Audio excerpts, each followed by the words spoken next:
Hey there, Grumpy Old Fart here. Be sure to check me out over on Rumble. There you'll find all of my stuff from YouTube, plus my political and social commentary and weekly current events, which YouTube frowns on. Links to my Rumble channel, as well as my other YouTube channels, and links to let you order my books are in the description of this video.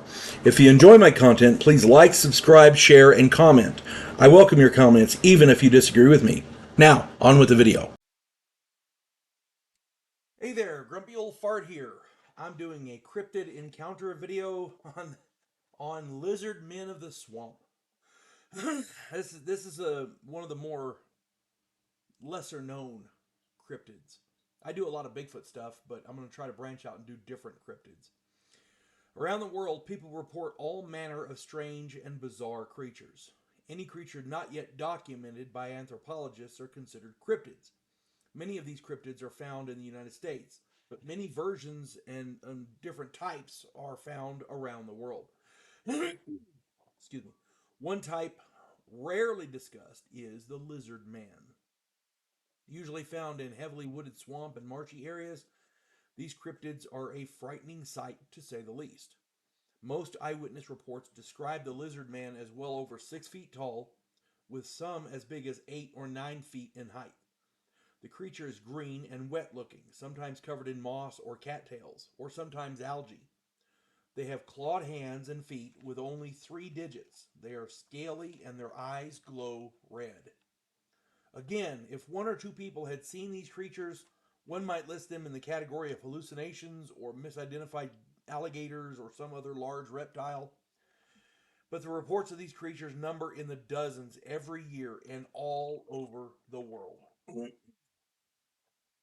Lizard men became mainstream in America in July of 1988.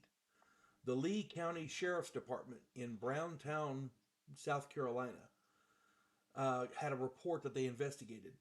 A car had been damaged while parked at a residence. Tooth and claw marks with muddy three-toed footprints left in the mud suggested an alligator, but the MO didn't fit. An alligator would have walked around the car, not attacked it. Then, shortly thereafter, a 17-year-old teen reported that while he was fixing a flat tire, he heard noises in the trees.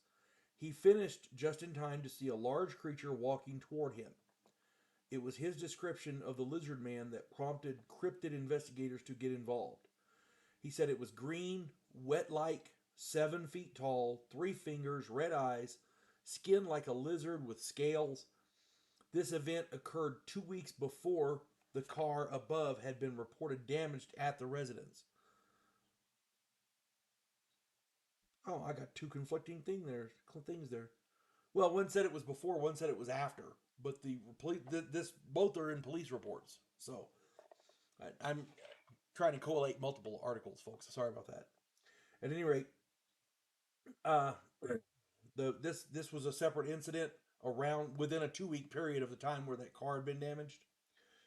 Um, the creature jumped on his car as he sped off, but he applied his brakes and it fell off, allowing him to escape. So the thing physically tried to attack him.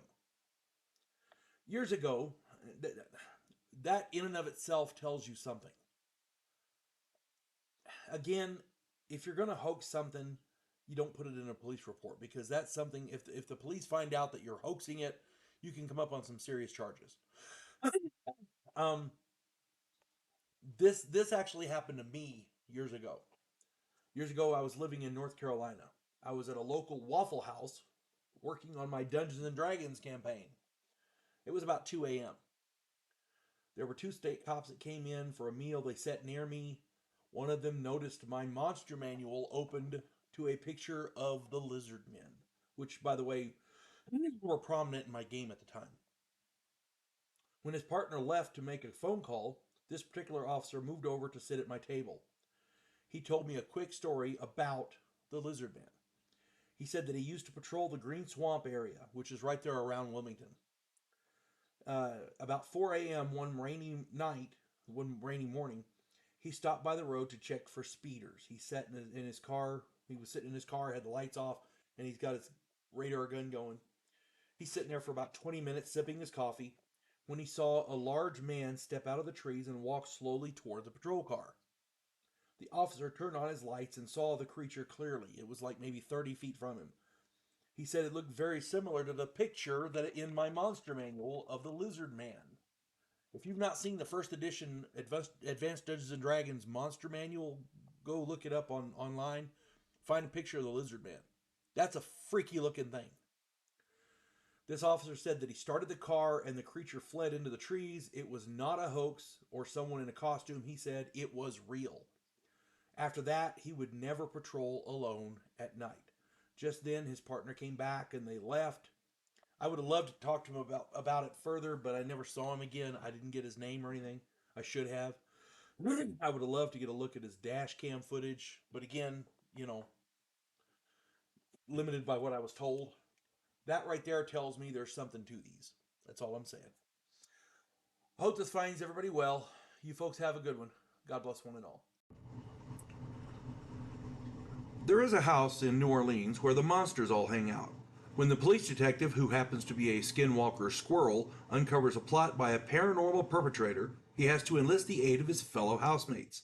If you enjoy a modern, quirky take on historical mythology, check out my new original novel, The House Off Farrago Road.